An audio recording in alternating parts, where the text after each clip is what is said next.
1866년 1월 청나라로부터 천주교를 탄압한다는 소식이 조선에 전해집니다. 이 소식을 들은 유림 세력들은 천주교를 탄압하라고 일제히 목소리를 냈고, 천주교에 대해 부정적인 생각을 가지고 있던 좌의정 김병학과 신정왕후 조씨 등이 유림 세력들의 목소리에 힘을 실어주고 있었습니다. 그러던 중 운영궁에 천주교인들이 드나든다는 소문이 퍼지자, 안 그래도 흥선대원군의 서원 철폐 때문에 잔뜩 열이 받아 있던 양반들에게는 흥선대원군을 실각시킬 좋은 명분이 탄생할 뻔했었습니다. 그다지 천주교에 대해 부정적인 생각이 없던 흥선대원군은 결국 입장을 바꾸며 천주교 탄압의 교령을 내리게 됩니다. 교령에 따라 1866년 2월 23일 베르네 주교를 필두로 프랑스인 천주교 사제 12명 중 9명이 체포되었고 처형당하게 되었죠. 1866년부터 1871년까지 지속된 이 천주교 박해로 인해 순교한 천주교 신자는 약 8천여 명이나 될 정도로 조선의 천주교 박해 중에서 최대 규모였습니다. 나머지 3명의 프랑스인 천주교 신부는 살아남아 도망을 쳤는데, 그중 펠릭스 클레르 리델 신부는 청나라로 탈출하게 되었습니다. 리델 신부는 곧장 청나라 천진에 주둔하고 있던 프랑스 함대 사령관 피에르 구스타프 로즈에게 조선에서 있었던 천주교 박해 소식을 전했고, 이에 로즈 제독은 프랑스인 천주교 사제들의 처형을 빌미로 강화도를 공격했는데, 당시 조선의 화승총과 프랑스군의 소총의 사정거리는 5배나 차이가 나서 승산이 없는 전쟁이었죠. 순식간에 강화도의 문수산성이 불살라졌고, 용진진, 초지진, 덕진진, 광성보, 철국보 등과 왕이 행차했을 때 머물렀던 강화행궁도 파괴되었습니다. 그러나 정족산성에서 양언수 장군 부대의 기습에 의해 6시간 동안의 치열한 전투 끝에 로즈 제독의 프랑스 군대는 패하여 10월 13일에 비로소 안전히 조선에서 철수하였습니다. 하지만 프랑스군은 철수 당시 외교 장갑을 불태우고 의궤 및 은궤를 약탈했는데, 이 결과로 5,000권 이상의 책이 소실되었고, 의궤를 비롯한 340건의 책과 문서 및 은궤 수천 량을 약탈당했죠. 이 사건이 1866년에 일어난 병인양요였죠. 시간이 흘러 1923년 3월 25일 경성에서 한 여자아이가 태어납니다. 그녀의 이름은 박병선으로 증명여고를 거쳐 서울대학교 사범대학을 졸업한 그녀는 1955년 프랑스로 유학을 떠났죠. 그녀는 프랑스 유학 시절 1967년부터 프랑스 국립도서관 사서로 근무를 시작했는데, 병인양요 때 약탈된 의궤를 찾아보라는 스승 이병도의 말에 3천만 권이나 되는 도서관의 책들을 일일이 뒤지기 시작했습니다. 스승이 찾아보라고 한 의궤란 조선시대에 있었던 왕실의 행사와 중요한 의식들을 상세히 기록해놓은 책으로, 혼인, 장례, 연회, 외국 사신의 접대뿐만 아니라 어보 제작, 책봉, 행차 등을 모두 글과 그림으로 기록했던 책이었죠. 그녀는 수년간 책을 뒤지다 우연히 대충 방치되어 있던 한문으로 적혀있는 책 한 권을 발견했는데, 그 책은 바로 직지 심체요절이라는 책이었죠. 박병선은 직지를 발견 후 국립도서관 직원들에게 요하네스 구텐베르크의 성경책보다 78년이나 앞선 세계 최초의 금속 활자로 인쇄가 된 책이라며 이야기했지만, 직원들은 말도 안 되는 소리 하지 말라며 무시를 했고, 결국 혼자서 직지 심체요절이 세계 최초의 금속 활자로 인쇄된 책인 것을 입증해야 했죠. 다행히 직지의 내용에는 청주 흥덕사에서 인쇄가 되었다고 기록되어 있었고, 그와 비슷한 시기에 청주에서 발견된 한 절터에서 관련 유물이 발굴되었는데, 그 절터가 옛 흥덕사의 절터였음이 밝혀지면서 직지 심체요절이 세계 최초의 금속 활자본인 것이 입증되었던 것입니다. 그녀는 직지가 유네스코 세계기록유산으로 등재되는데 크게 공헌을 했고, 우리의 금속 활자가 서양의 활자보다 더 오래됐다는 걸 증명해냈습니다. 그 이후로도 계속 사서일을 하며 의궤를 찾다가 1975년 프랑스 국립도서관의 베르사유 별관 창고에서 거의 버려지다시피 방치되어 있던 푸른 천에 쌓여있는 의궤를 발견하게 됩니다. 당시 한국에 있던 의궤들은 모두 신하들이 열람하던 표지가 붉은색 배로 만들어진 분상용 의궤였는데, 프랑스에서 약탈해간 외교장각의 의궤는 표지가 파란색 비단으로 만들어진 왕만 보던 어람용 의궤였죠. 그만큼 우리 입장에서는 의미가 남다른 대한민국의 문화재였던 것이죠. 이 어람용 의궤 발견 사실을 한국에 알렸고, 한국에서 반환을 요구하자 프랑스에서는 자신들이 과거에 했던 약탈 행위를 웬 외국인이 와서 다 파헤친 꼴이 되었으니, 박병선의 행동이 매우 불쾌했던 프랑스 도서관에서는 박병선에게 사표를 강요했고 심지어 한국의 스파이라는 오명을 씌우기까지 했습니다. 그러자 그녀는 쿨하게 사표를 내고 이후부터는 도서관 이용자로 10년 동안 매일같이 도서관을 오가며 도서관 관계자가 의궤를 치워버릴까 두려워 식사도 제때 하지 못한 채 연구에만 몰두하였죠. 박병선의 별명이 파란 책만 보는 여자였을 정도로 연구만 한 결과 조선조의 의궤라는 책을 출간하기에 이르렀습니다. 그 이후로도 외교장각 도서관원운동에 적극 가담하기도 했고 대한민국 임시정부 파리위원부가 있던 곳을 찾아내기도 했죠. 그러던 중 2009년 9월에 한국의 병인 양료에 대한 사료를 찾으러 왔다가 직장암 사기 선고를 받았고 2011년 5월 27일 외교장각 의궤 297건이 145년 만에 대한민국 땅으로 돌아온 소식을 듣고 나서 2011년 11월 22일 프랑스 파리에서 88세의 나이로 세상을 떠나게 됩니다. 그녀는 문화재 발견과 반환에 기여한 공로를 인정받아 2007년 국민훈장 동백장, 2011년 국민훈장 모란장을 받았으며 국립서울현충원에 안장되었죠.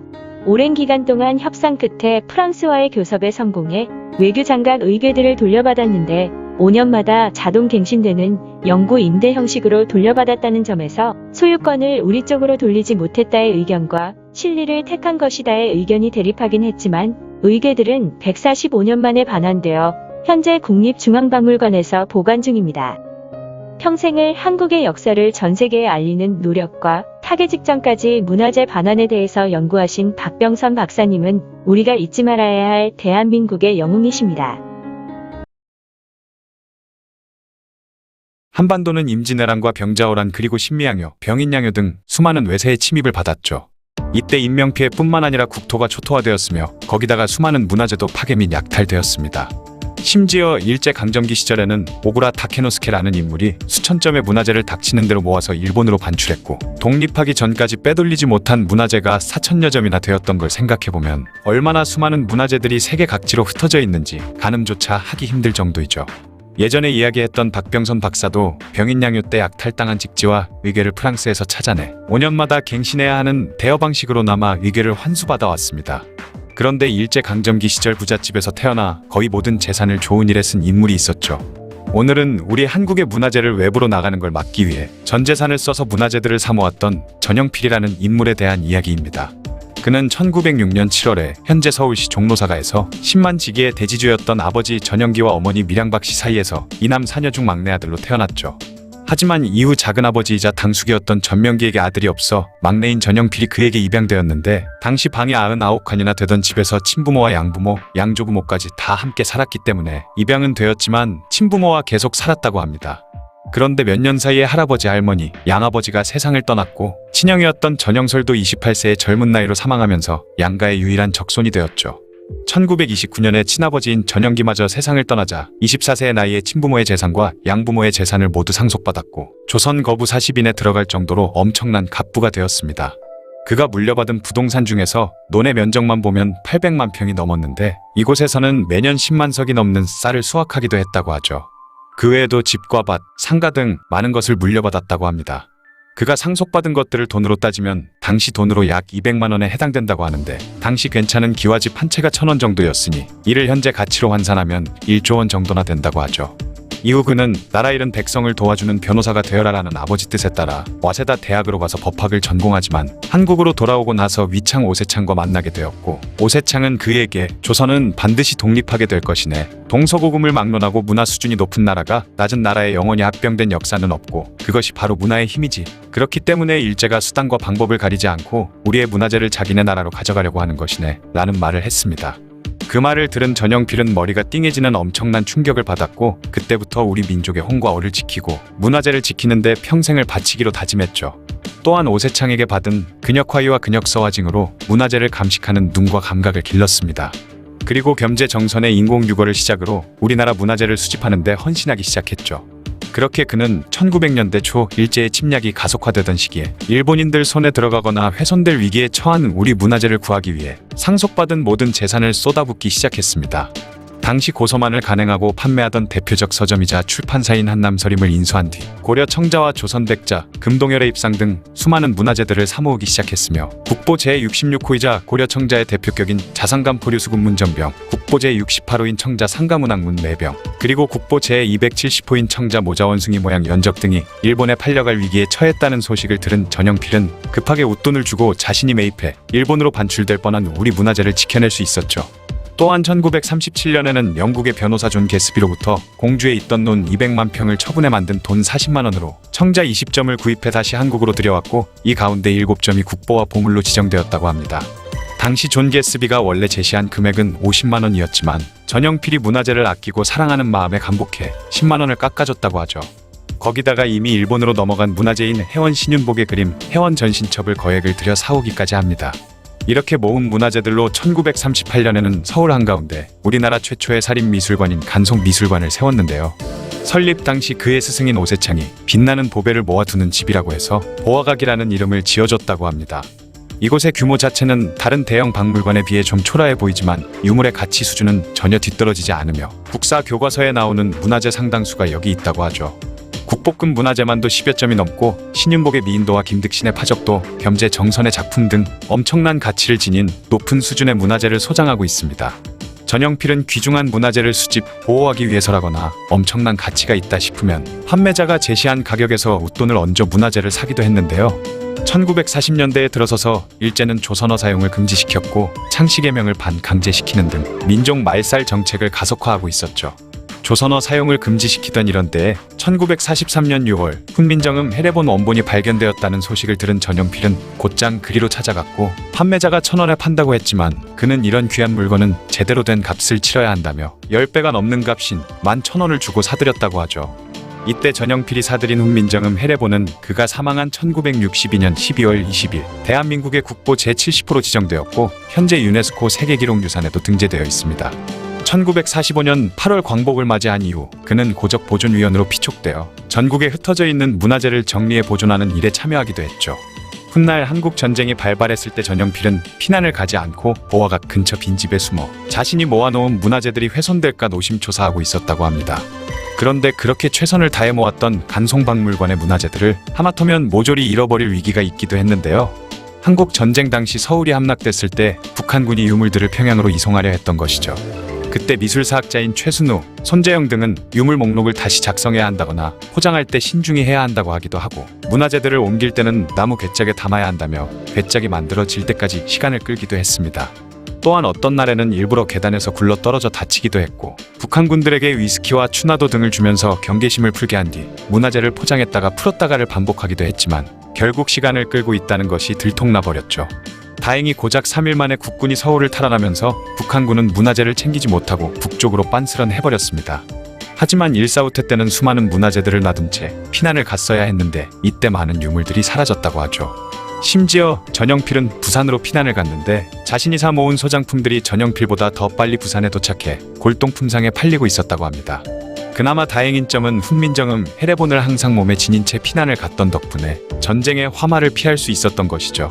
그가 목숨 걸고 지켜낸 훈민정음 해례본이 없었더라면 한글의 우수한 과학성과 독창성을 증명할 길이 없어 단순한 추측에 머물렀을 것인데 전영필 덕분에 한글의 창제 원리가 학술적으로 규명되어 전 세계 언어학자들의 지지를 얻을 수 있었던 것입니다.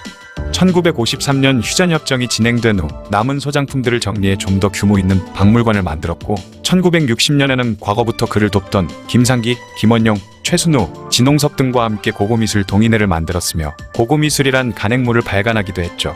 그는 과거 아버지의 유언에 따라 보성중학교와 보성고등학교를 인수해 교육 사업도 했지만 이후 재정사고가 나버려 교육재단에 빚이 생겼는데 재단에서 빚을 갚지 못해 학생들이 피해를 입어서는 안 된다며 팔 수 있는 건 죄다 팔아버렸고 이에 가족들이 생활고를 겪기도 했다고 합니다. 사실 자신이 모아놓은 문화재 중 몇 점만 팔았어도 빚은 해결하고도 남았겠지만 전영필은 끝까지 자신의 문화재들을 지켜냈죠. 그렇게 재단의 빚을 모두 갚고 난 어느 날 갑자기 급성 신우염에 걸려 정신을 잃게 되었고 투병 생활을 하다가 1962년 1월에 57세의 나이로 세상을 떠났다고 합니다.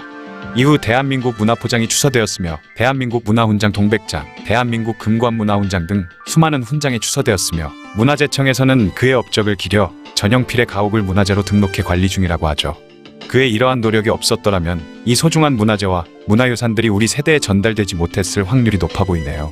돈은 이렇게 쓰는 것이다를 잘 보여주는 모범 사례라고 하죠. 거의 전 재산을 들여 우리나라 문화재를 보존하는 데 이바지했던 간송 전영필에 대한 이야기였습니다. 2차 세계대전이 막바지에 다다르던 어느 날, 세계적인 랜드마크이던 에펠탑이 히틀러의 명령에 의해 폭파될 뻔한 일이 있었습니다. 이뿐만 아니라 히틀러는 프랑스 사람들의 자존심이라고 할 수도 있었던 파리 자체를 초토화시킬 생각으로 루브르 박물관, 노트르담 대성당, 콩코드 광장 등 파리 내의 유명한 유적지와 문화유산에 폭탄을 설치해 놓았던 것이죠. 그리고 나서 히틀러는 나치의 파리 주둔군 사령관이던 디트리 폰 콜티치에게 연합군이 파리로 밀려 들어오기 전에 모조리 파괴시켜버리라는 명령을 내렸습니다.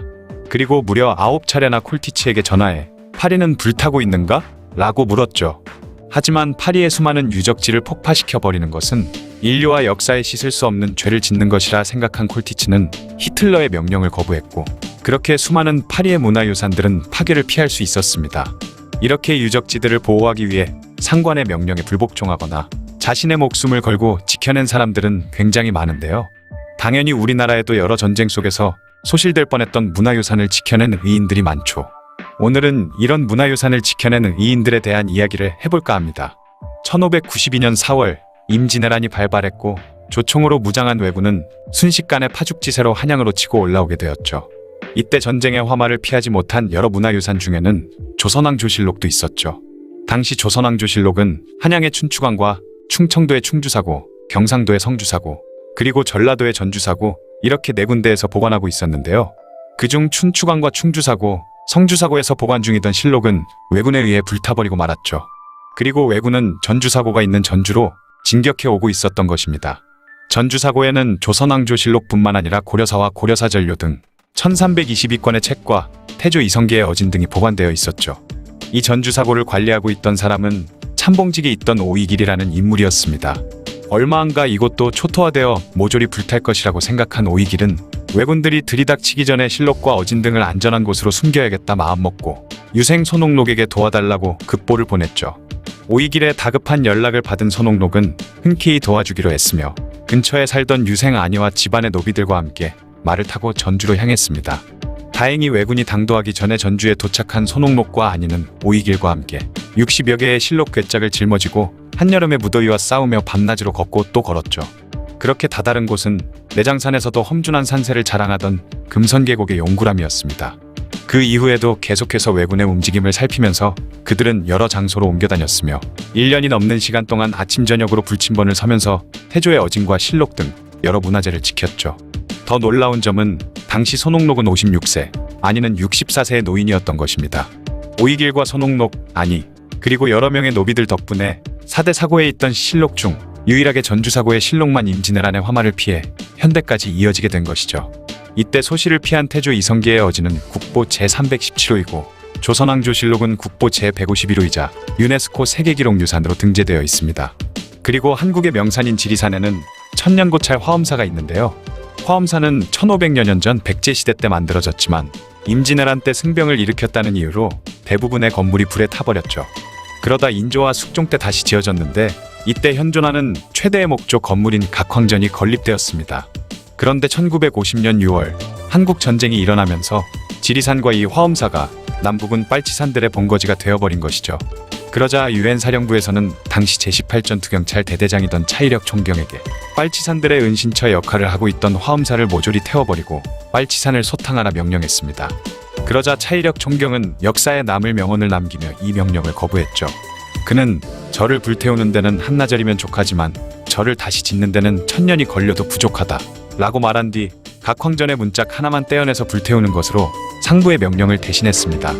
그렇게 화엄사는 전쟁의 화마를 피해갈 수 있었죠. 차이력 총경은 빨치산 남부군 토벌작전에서 70명으로 2000여 명의 적을 무찌르는 등의 혁혁한 공을 세웠지만 이때 상부의 명령을 거부한 대가로 훈장은커녕 한직을 전전하며 살다 생을 마감했다고 합니다. 한국 전쟁 때 우리나라의 중요한 문화유산을 지켜낸 일은 또 있는데요. 1950년 9월 인천 상륙작전이 성공하자 퇴로가 막힌 북한군은 경상남도 합천의 8만 대장경이 보관되어 있던 해인사로 몰려갔죠. 이에 즉각 해인사의 폭격을 가하라는 명령이 하달되었습니다. 그러자 당시 폭격기 편대장이던 김영환 대령은 북한군 소탕보다 사찰이 더 중요하다 라고 하면서 사령부의 명령을 거부했죠.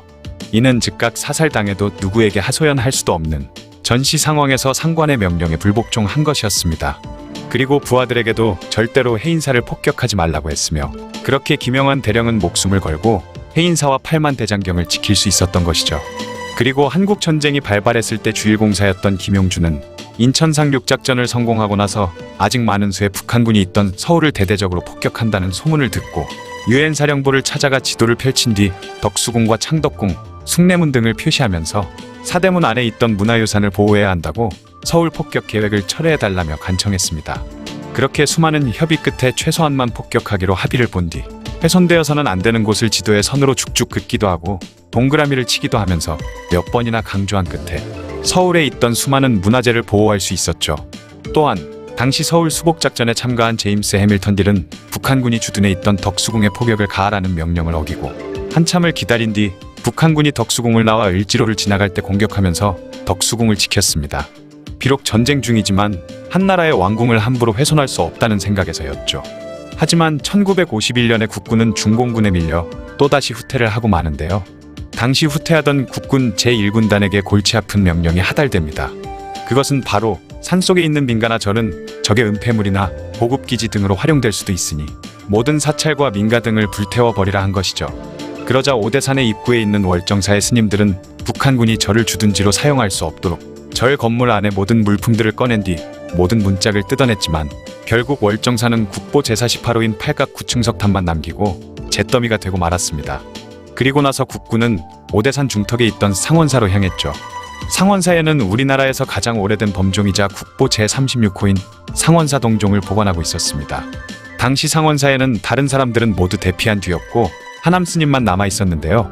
상원사로 들이닥친 국군이 법당에 불을 지르려고 하자 하남 스님은 잠깐만 기다려 달라고 한 뒤 방에 들어가 옷을 정갈이 하고 나서 법당 안에 있는 불상 앞에 앉았죠. 그리고는 군인들에게 이제 불을 질러도 좋다고 말했습니다. 이를 본 한 장교가 하남 스님에게 이러면 어떡하냐며 밖으로 나오라고 했지만 전혀 움직임이 없자 그를 끌어내려 했는데요. 그러자 하남 스님은 그들에게 단호하게 말했죠. 당신이 장군의 부하라면 난 부처님의 제자요. 중이란 원래 죽으면 화장을 하는 법. 나는 여기서 힘 안 들이고 저절로 화장을 할 터이니 당신들은 명령대로 어서 불을 지르시오. 라고 하는 것이었습니다. 하남 스님의 굳건한 모습에 놀란 군인들은 결국 법당의 문짝만 뜯어내 불을 태운 뒤 철수했죠. 그렇게 하남 스님 덕분에 상원사를 지켜낼 수 있었던 것입니다. 이렇듯 전쟁은 사람의 목숨뿐만 아니라 과거 역사로부터 지금까지 살아 숨쉬는 삶의 흔적인 여러 유적과 문화유산까지 파괴시키기도 하죠. 2001년 아프가니스탄에서는 이슬람 근본주의 무장세력 탈레반군이 자신들의 종교적 신념에 반한다는 이유로 불교 유적을 무차별적으로 파괴하기도 했었습니다. 간다라 미술의 걸작품이자 크기가 53m나 되는 세계 최고의 인류 문화유산인 바미안 마에석불 입상까지도 폭파시켜버리는 만행을 저질렀죠. 외세의 침입을 많이 받았던 우리도 소실된 문화재가 수없이 많은데요. 고려 현종 때 만들기 시작해 77년이라는 긴 세월 끝에 완성된 초조대장경은 1232년 몽골군의 침입으로 소실되었고 1866년 병인양요 때는 프랑스군에 의해 외교장각에 보관되어 있던 5천여 점의 문서와 서적들 중 의궤 297권을 제외한 나머지 것들은 모두 불태워지기도 했습니다. 6.25 한국전쟁 때는 전 국토가 초토화되었으며 과거로부터 이어져 내려오던 수많은 사찰들이 잿더미가 되기도 했죠. 하지만 이런 문화유산을 지키려고 했던 많은 사람들 덕분에 지금 여러 가지 것들을 보고 느낄 수 있는 것 아닌가 싶습니다. 인류의 역사가 파괴되는 것이라는 점도 전쟁이 벌어져선 안 되는 이유 중 하나로 칠 수도 있겠네요. 전쟁의 아비규환 속에서 목숨을 걸고 문화유산을 지켰던 영웅들에 대한 이야기였습니다.